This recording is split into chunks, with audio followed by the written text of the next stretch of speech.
রব্বানা যালামনা বলেন রব্বানা যালামনা আনফুসানা ওয়া ইল্লাম তাগফির লানা ওয়া তারহামনা লানাকুনান্না মিনাল খাসিরিন বলে বলে মসজিদে কেঁদেছো, আসরের নামাজ পড়ে কেঁদেছো, যোহরের নামাজ পড়ে কেঁদেছো, মাগরিবের পড়ে কেঁদেছো, এশার নামাজ পড়ে কেঁদেছো।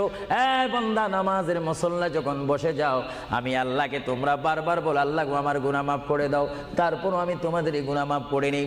তারপরও তোমরা নিশি রাত্রে মানুষ যখন ঘুমে যায়, তোমার বিবি যখন ঘুম যায়, তোমার ছেলে যখন ঘুম যায়, তুমি নিশি রাত্রে ঠান্ডা পানি দিয়ে ওযু বানিয়ে নামাজের মুসল্লায় বসে তুমি আবার যখন ডাক দাও, রব্বুল আলামিন, পৃথিবীর কোনো মানুষ আমার গুনাহ সম্পর্কে জানে না, তুমি আমার গুনাহ সম্পর্কে জানো।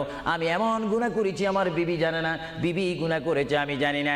আল্লাহ তুমি সব কিচ্ছু জানো। হে আমার প্রভু, তুমি আমাকে মাফ করে দাও।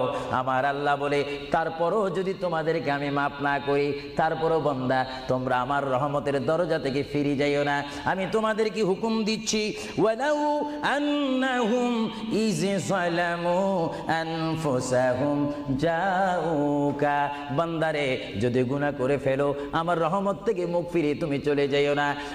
বান্দা, আকাশ পরিমাণ যদি গুনাহ করো, পাতাল পরিমাণ যদি গুনাহ করো, সাগরের পানি পরিমাণ যদি গুনাহ করো, পাহাড় তুলনায় যদি তুমি গুনাহ করো, আমার দরবার থেকে তুমি নিরাশ হইও না। বান্দা, আমি তোমাকে একটি রাস্তা বাতাই দিচ্ছি, একটি পথ তোমাকে আমি দেখাই দিচ্ছি। সেই পথটি কোন পথ তোমরা জানো?